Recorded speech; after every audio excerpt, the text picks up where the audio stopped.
Praise the lord. ఎడారుల సెలయేర్లు మార్చి 24. అప్పుడు యాకోబు, నా తండ్రి అయిన అబ్రహాము దేవా, నా తండ్రి అయిన ఇస్సాకు దేవా, నీ దేశమునకు నీ బంధువుల యొద్దకు తిరిగి వెళ్ళుము. నీకు మేలు చేసేదనని నాతో చెప్పిన యెహోవా, దయచేసి నన్ను తప్పించుము. ఆదికాండం 32:9-11. ఈ ప్రార్థనలో ఆరోగ్యకరమైన లక్షణాలు చాలా ఉన్నాయి.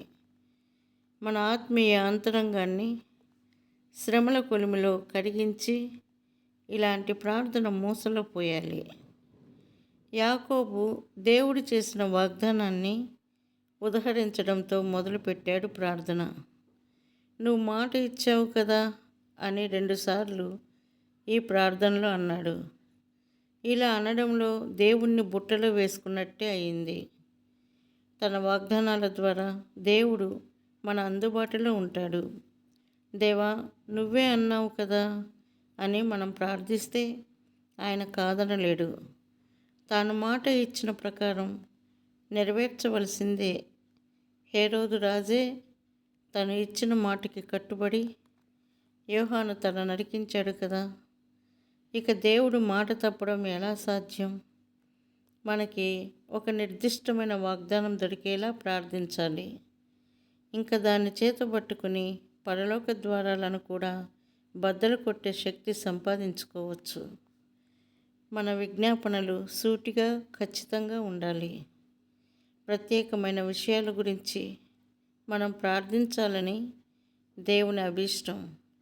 శ్రమల భారాన్ని మోసుకుంటూ ఆయన్ని ఆశ్రయించిన వారిని ఆయన ప్రశ్నిస్తాడు. నేను నీ కొరకు ఏమి చేయాలనుకుంటున్నావు? దేవుని నుండి ఖచ్చితమైన జవాబు రావాలని నువ్వు కోరుకుంటే నీ ప్రార్థన కూడా ఖచ్చితంగా ఉండాలి. ప్రార్థనలకు జవాబు రావడం లేదని దిగులు పడుతుంటాము. మన ప్రార్థనలు డొంక తిరుగుడుగా ఉండడమే దీనికి కారణం. నీకు కావాల్సిందేమిటో స్పష్టంగా అడగాలి. ఖాళీ బ్యాంకు చెక్కు నీ దగ్గర ఉంది. నీకు కావలసిన మొత్తం దానిలో నింపి పూర్తి చేసి యేసు పేరిట దాన్ని పరలోకంలో ఇచ్చి నీకు కావలసినంత మొత్తాన్ని పొందు. దేవునితో వ్యవహరించడం నేర్చుకో. మిస్ హోవర్కల్ అనే భక్తురాలు ఇలా అంది.